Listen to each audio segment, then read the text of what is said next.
아멘.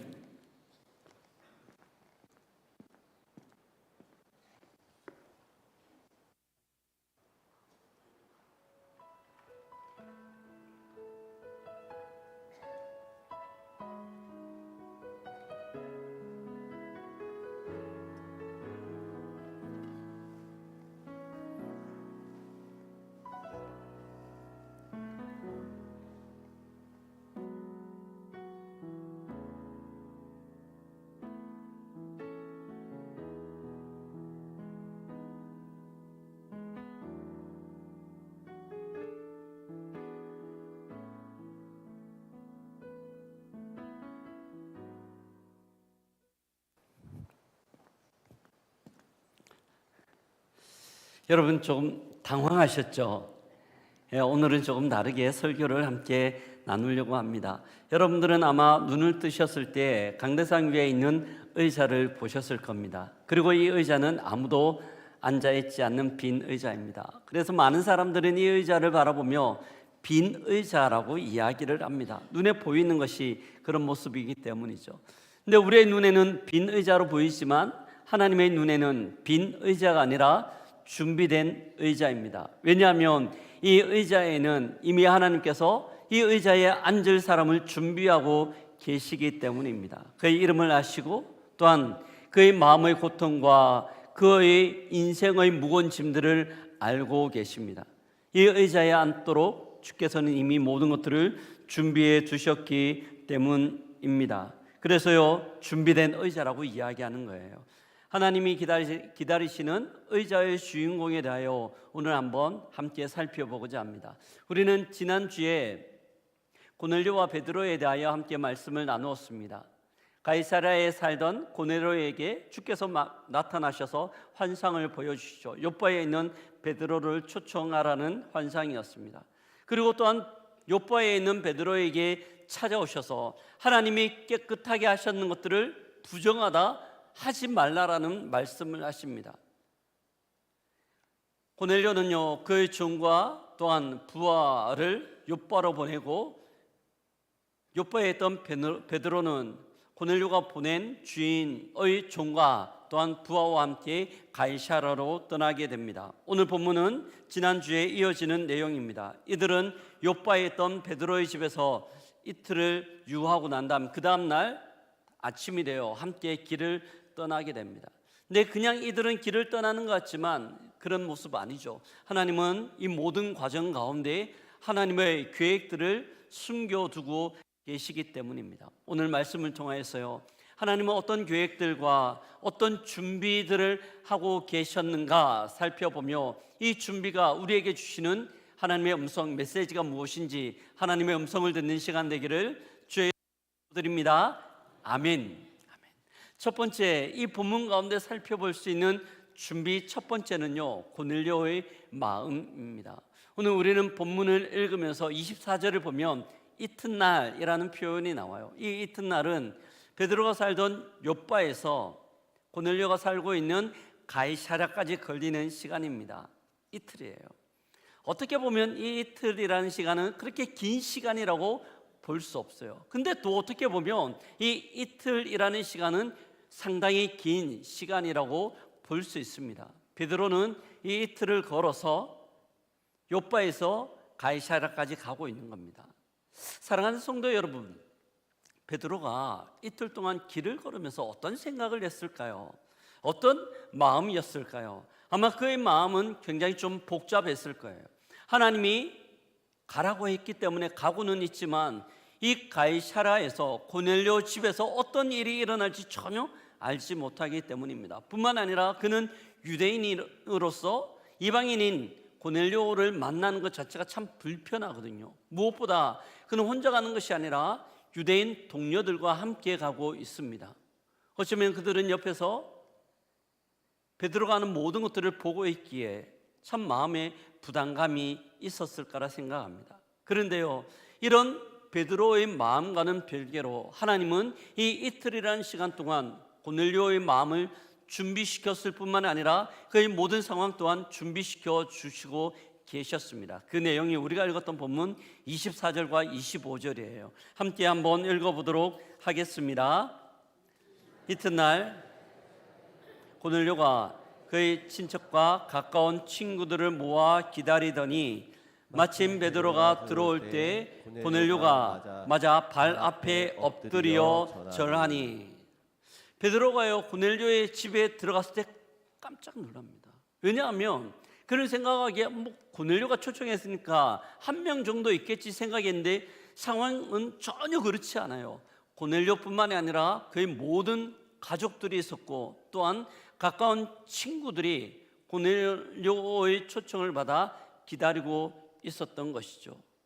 이틀 동안 아마 베드로의 마음 가운데 있었던 근심과 걱정과 염려들은 기우에 불과하였습니다. 하나님은 모든 베드로의 마음 가운데 있는 근심들을 한순간에 제거하시는 거죠. 마치 그와 비슷해요. 짙은 어둠이 깔려져 있는데 아침 동쪽에서 태양이 떠오르면 순식간에 어둠이 물러가는 것처럼 베드로의 마음 가운데 있던 근심과 걱정과 염려가 사라졌기 때문입니다. 사랑하는 성도 여러분, 오늘 본문 가운데 나오는 고넬료 베드로의 만남은 우연이 아닙니다. 하나님께서는 먼저 고넬료의 마음들을 준비시키고 계셨어요. 그는 하나님을 찾고 있었고 또한 하나님에 대한 기대와 복음을 들을 준비를 하고 있었기 때문입니다. 하나님은 이미 오래전부터 고넬료의 구원을 위하여 일하고 계셨음을 볼 수 있습니다. 그런데 이것이 바로 우리가 새 생명 축제를 준비하는 마음임을 잊지 않아야 합니다. 하나님은요 모든 것들을 이미 준비하고 계셨던 것이죠. 우리도 살아가다가 보면 우리 주변에 이런 고넬료와 같은 사람들이 참 많이 있습니다. 어쩌면 그들 마음 가운데는 사람들에게 이야기하지 못하는 세상과 인생의 무거운 짐들이 있어요. 또 어떤 사람들은 수많은 걱정과 염려들 때문에 잠을 잘 이루지 못하는 사람이 있습니다. 어떤 사람은 건강의 문제, 또한 어떤 사람들은 관계의 문제, 자식 문제, 수많은 짐들로 인하여 버겁게 살아가는 사람들이 있어요. 또 어떤 사람은 하나님에 대한 존재는 아니지만 신적 존재에 대한 갈망들을 가지고 있는 거죠. 많은 사람들의 마음 가운데 있는 이 외로움과 상처 가운데 있는 사람입니다. 물론 우리는 어떤 사람이 그런 고민을 하는지, 어떤 사람이 그런 상황인지 잘 알지는 못합니다. 하지만 우리는 그것들을 간접적으로 알 수 있어요. 어떻게 알 수 있는가? 하나님이 우리의 마음 가운데 부담감을 주실 때가 있거든요. 잘 지냈는데 갑자기 어떤 사람이 계속해서 머릿속에 떠오르는 거예요. 갑자기 그 사람한테 연락하고 싶은 마음이 드는 사람이 있습니다. 또 어떨 때에는요 계속해서 반복적으로 동일한 사람을 만나요. 어느 모임이 있어서 그 자리에 갔는데 오래간만에 보는 사람이 있는 거예요. 며칠 뒤에 또 다른 모임에 갔는데 또 그 사람이 있는 겁니다. 전혀 만날 사람이 아닌데 계속해서 부딪히는 거죠. 그러면서 하나님께서 우리의 마음 가운데 그 사람에 대한 마음, 그 사람에 대한 생각, 그 사람에 대한 부담감을 주실 때가 있습니다. 그 사람은요 우리가 보는 빈 의자이지만 하나님께서 어쩌면 미리 이 의자에 앉을 사람으로 준비하고 있는 영혼이라고 할 수 있습니다. 하나님의 미리 준비하심이라고 볼 수 있는 거죠. 그런데요 이런 부담감을 우리에게 주시지만 우리의 반응은 어떻습니까? 보편적으로 이런 우리의 반응들은 부담이에요. 하나님의 부담이 아니라 인간적인 부담들을 우리는 갖게 됩니다. 그런 생각들을 할 수 있죠. 내가 저 사람한테 가서 교회에 대한, 복음에 대한, 예수님에 대한 이야기를 하면 저 사람은 어떻게 반응할까? 혹시나 나를 무시하지 않을까? 혹시나 나를 좀 이상한 사람 취급하지 않을까? 이런 수많은 걱정과 염려들이 우리에게 있는 거죠. 또 어떨 때는요 우리가 마음속에 부담감을 가지고 있는 그 사람을 볼 때 복음을 잘 들을 것 같지 않아요. 상황과 형편을 보면 나보다 훨씬 더 좋은 사람 또 있거든요. 마치 고넬료와 같아요. 베드로는요 비지배민 그 이스라엘 민족의 시골에 사는 어촌 농부였어요. 그런데 그가 방문했던 고넬료는 어떻습니까? 로마 시민권자를 가진 사람이었으며 엘리트 군인이었어요. 막강한 권력과 사회적 지위, 남부를 것 없는 것이 바로 이 고넬료의 모습이었기 때문입니다. 내 같은 사람이 무슨 고넬료에게 라는 생각들을 우리는 은연중에 가질 수 있기 때문입니다. 하지만 우리는 우리의 생각들을 뒤로 해야 합니다. 우리가 갖고 있는 선입견, 우리가 눈에 보이는 이 선입견의 코프를 벗겨내야 하는 거죠. 그럴 때 하나님의 마음, 하나님께서 준비하신 그 준비들이 보여지기 시작합니다. 우리의 눈에는 보이지 않지만 하나님은 이미 많은 것들을 오래전부터 준비하고 계신 줄 믿습니다. 이 믿음의 눈들이 우리에게 필요한 거예요. 혹시 여러분 모소대나무에 대한 이야기를 들어보셨습니까? 이 모소대나무는요, 중국의 동부에 있는 중국 동부에서 자라는 대나무예요. 근데 이 대나무가 굉장히 독특합니다. 어떤 부분인가 하면 농부가 이 대나무를 재배하기 위하여 한 번씩 씨를 심잖아요. 그런데 1년이 지나고 2년이 지나고 3년이 지나고 4년이 지나고 시간이 가도 이 대나무가 잘 자라지 않아요. 4년 동안 자라는 그 길이는 3cm 정도에 불과합니다. 농부들은 어쩌면 많은 생각들을 할 수 있어요. 야, 이게 죽었는가? 이게 뭔가 잘못된 것 아닌가? 그런 생각들을 가질 수 있죠. 아, 이거는 상품 가치가 없는 거구나. 그렇게 포기할 수 있습니다. 근데 그때부터 이 모소대나무의 진가가 발휘돼요. 2년째 되는 그 해가 되면요, 무려 하루에 이 대나무가 자라는데 30cm씩 자랍니다. 5주 동안 자라는데 무려 15m나 자라서 거대한 대나무 숲을 이룬다고 이야기합니다. 식물학자들이 참 궁금했어요. 도대체 이 대나무가 어떤 특징이 있기에 이런 모습들을 보여주는가 싶어서 연구를 했습니다. 식물학자들이 연구한 결과에 따르면요, 4년 동안 대나무는 잘 자라지 않는 것처럼 보여져요. 땅 위에서는 3cm밖에 자라지 않기 때문이죠. 근데 이 대나무는요, 이 4년 동안 땅 깊숙한 곳 가운데 자기의 뿌리를 내리는 거죠. 그래서 이 대나무가 풍성하게 자랄 수 있는 모든 환경들과 상황들과 여건들을 준비합니다. 그리고 때가 되었을 때 폭발적인 성장을 하게 되는 겁니다. 사랑하는 성도 여러분, 우리가 품고 있는 이런 태신자, 이 빈자리라고 생각하던 이 자리에 앉을 사람도 그런 사람이죠. 고넬료가 그런 사람이, 어떤 보기에는 이 자리는 빈자리처럼 느껴집니다. 내가 복음을 이야기할 때 그 사람은 아무 반응도, 오히려 부정적인 반응들을 보일 것 같아요. 아니, 보였던 적도 있어요. 그래서 우리의 마음을 위축시키고 포기하게 만들 때가 있습니다. 하지만 우리에게 필요한 것은 하나님의 시각이에요. 우리의 눈 가운데는 아무것도, 어떤 변화도 일어나지 않는 것처럼 보이지만 하나님은 우리를 위하여 준비하고 계신 줄 믿습니다. 베드로를 위하여 고넬료를 준비시키셨던 것처럼 하나님은 구원받을 그 하나님의 사람들을 찾아가 준비시키시고 상황을 만들고 있기 때문입니다. 베드로가 고넬료의 집에 들어갔을 때 비로소 깨닫게 되는 것, 하나님의 준비, 고넬료 마음의 준비였습니다. 이게 첫 번째 준비였어요. 두 번째 준비는요, 상황이에요. 우리는 고넬료를 구원하시는 하나님의 모습을 보면서 한 가지 질문들을 던집니다. 왜 꼭 이렇게 해야 되는가? 어떻게 보면 고넬료를 구원하는 과정들이 굉장히 번거롭다고 생각됩니다. 하나님은 고넬료를 구원하기 위하여 고넬료의 환상 중에 나타나셨어요. 그에게 말씀하시고 베드로를 초청하게 하시죠. 또한 베드로에게 나타나십니다. 그리고 베드로에게 말씀하시고 초청하게 합니다. 베드로가 이틀 길을 걸어서 고넬료 집에 도착하잖아요. 왜 굳이 하나님은 베드로에게 환상을 보여주셨을까요?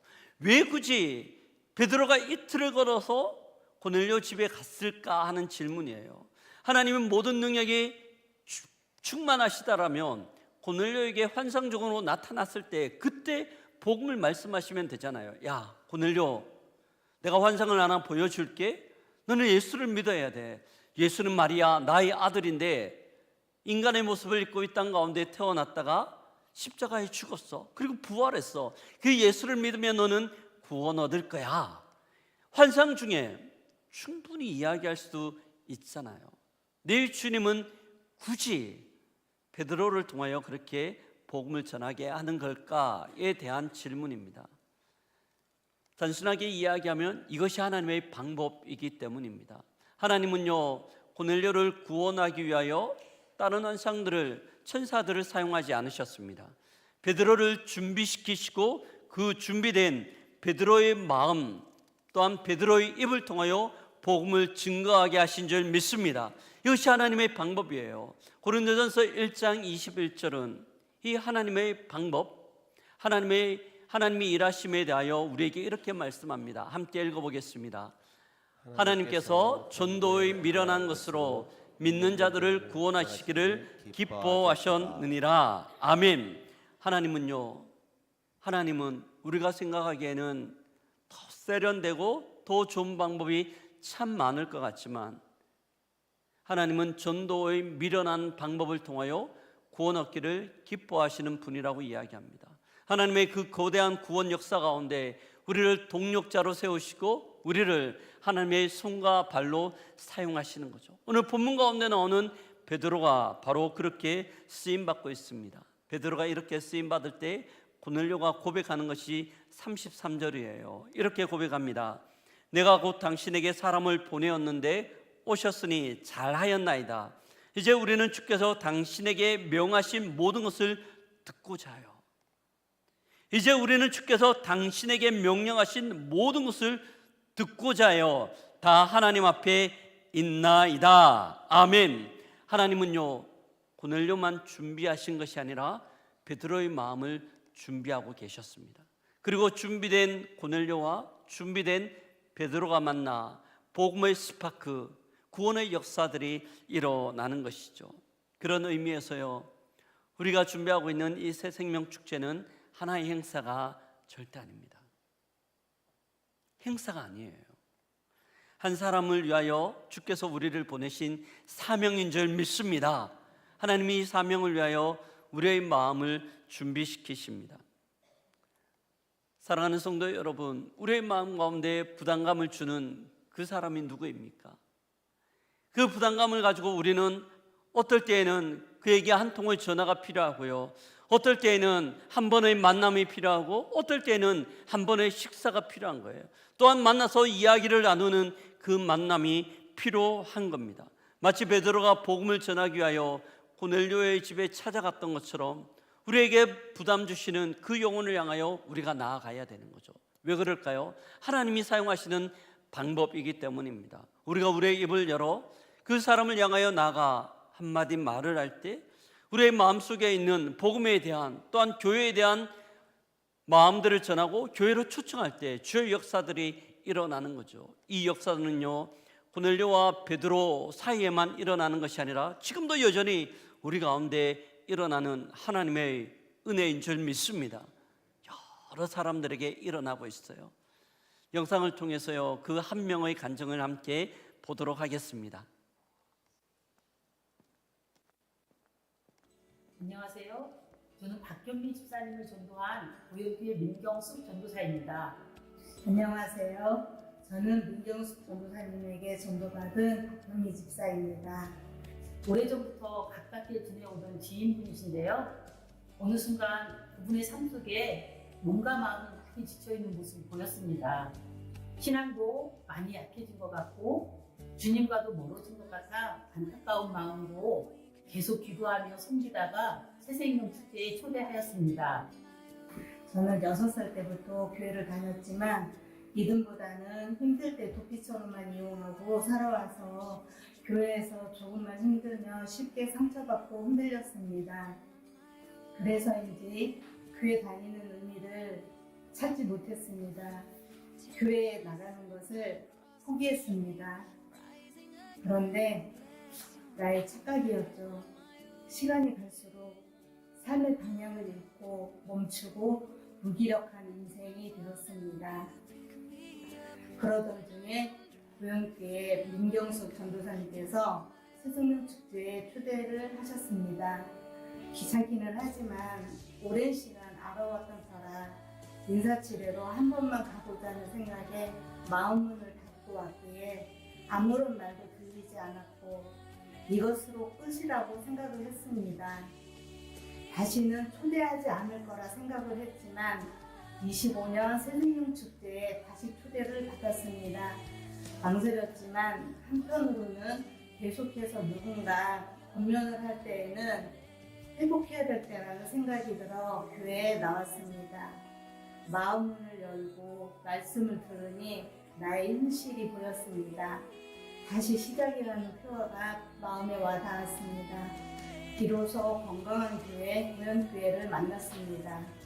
성경을 바로 배우고 양육의 과정을 거치면서 진정으로 나를 주님께 맡길 수 있게 되었습니다.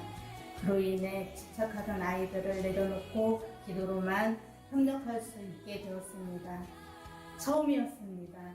쫓아다닐 때는 몸도 힘들고 마음도 지쳤는데 지금은 기도로 동역하다 보니 중압감이 사라졌습니다. 이것이 나에게는 가장 큰 변화입니다. 포기하지 않고 다시 초대할 수 있게 하신 하나님께 감사드리며 앞으로도 믿음 안에서 더욱 성장하시기를 기대합니다. 건강한 교회, 고영교회를 만난 것이 축복입니다. 저의 이 행복한 마음을 다른 분들에게도 전하고 싶습니다. 하나님의 은혜에 감사합니다. 사랑합니다. 축복합니다.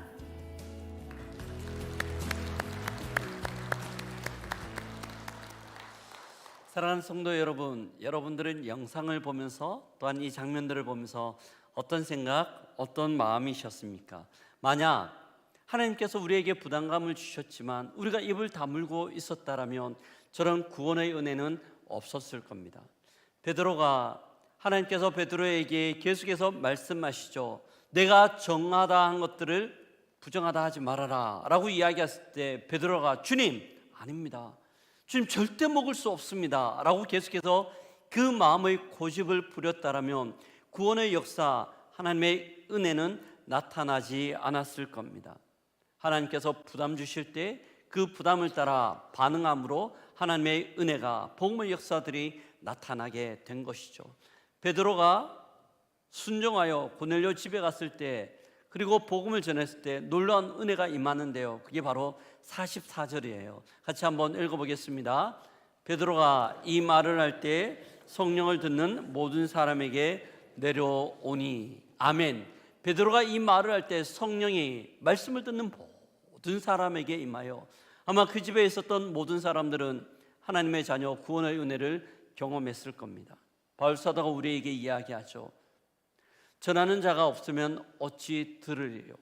전하는 자가 없으면 어찌 들으리요? 라고 말씀합니다. 그러면서 복음을 전하는 자들의 발이 아름답다고 우리에게 말씀합니다. 주님은 고넬료만 준비시킨 것이 아니라 베드로 또한 준비시키셨습니다. 이제 우리 차례입니다. 우리는 두 준비의 모습을 보았어요. 또한 하나님께서 우리에게 베드로와 같은 마음의 부담감을 우리에게 주셨습니다. 우리는 어떻게 해야 될까요? 항상 이때쯤 되면 우리에게는 두 가지 마음이 있어요. 첫 번째는 하나님이 주신 감동을 따라 그래, 올해는 꼭 이런 마음이 듭니다. 근데 또 마음의 한편에는요, 여전히 부담이 가시지 않아요. 야, 내가 할 수 있을까? 저 사람이 잘 반응할까? 이런 부담감과 불편함들이 우리에게 있기 때문입니다. 이때 우리가 해야 되는 것은요, 하나님의 시선으로 바라봐야 되는 거죠. 우리에겐 두 가지 시선이 있어요. 우리의 눈에 보이는 시선, 그리고 하나님의 시선. 우리는요, 고넬료가 쌓아놓은 벽을 봅니다. 하지만 하나님은 고넬료 마음 가운데 있는 슬픔과 진리에 대한, 복음에 대한 간구함들을 보고 계시죠. 우리는 딱딱한 땅을 보지만 하나님은 그 땅 밑에서 뿌리를 내리고 있는 그 모소 대나무의 뿌리를 보고 계시는 거예요. 우리가 무엇을 볼까? 우리의 선택에 따라 우리의 반응들이 나타나는 겁니다. 사랑하는 성도 여러분, 우리는 설교를 시작하면서요, 비어있는 의자를 보았습니다. 그리고 비어있다고 생각했습니다. 설교를 마무리하면서 이 의자에 무엇이 보이십니까? 이 의자에 하나님께서 우리의 마음 가운데 부담감을 주신 그 사람이 앉아있는 모습이 보이십니까? 또한 이 의자 뒷면에 그 사람의 이름이 적혀져 있는 것이 보이십니까? 하나님은 우리의 마음 가운데 부담감을 주시고 그 부담감 가운데 반응하기를 원하시는 거죠. 하나님의 마음을 품고 그에게 걸어갈 때 우리는 베드로와 같은 한 사람으로 쓰임 받습니다. 그렇게 하나님의 준비된 사람이 되는 거죠. 하나님은요, 이 특별히 복음 전하는 전도의 일을 할 때는 천사를 사용하지 않아요. 하나님의 마음과 부담감을 가진 그 한 사람을 사용하시는 거죠. 예수님께서 제자들을 부르실 때 말씀하셨습니다. 나를 따라와라. 내가 너로 사람을 낚는 어부가 되게 하겠다 말씀하십니다. 물고기는 어부가 낚습니다. 하지만 사람은 절대 다른 것들 되지 않습니다. 사람은 사람이 낚는 줄 믿습니다. 사람은 사람만이 사람을 낚을 수 있어요. 하나님께서 우리에게 사람을 낚는 자로 불러주셨습니다. 우리가 어떤 사람을 낚아야 될까요? 우리의 마음 가운데 부담감을 주는 사람은 누구일까요? 우리의 마음 가운데 그런 생각이 있었으면 좋겠습니다. 주님, 제가 주님의 손과 발이 되겠습니다. 주님, 제가 주님의 손과 발이 되어 복음을 함께 나누고 교회를 초청하는 일들 가운데 함께 동력하겠습니다. 이것이 우리의 결단과 다짐이 되어야 할 줄 믿습니다. 말씀을 마무리합니다. 사랑하는 성도 여러분, 그 한 사람을 품으시겠습니까? 그 한 사람을 위하여 기도하시겠습니까? 그 한 사람을 위하여 주의 마음으로 나아가시겠습니까? 주께서 우리에게 물으시는 질문이에요. 우리는 지금 그 질문 앞에 서 있습니다. 어떻게 반응해야 할까요? 어떻게 반응해야 될까요? 주님, 저에게 주신 그 부담감을 따라 주의 마음을 품고 반응하겠습니다. 이 결단이 우리 모두의 결단 되기를 주의 이름으로 축복합니다. 다시 한번 하겠습니다. 축복합니다. 아멘.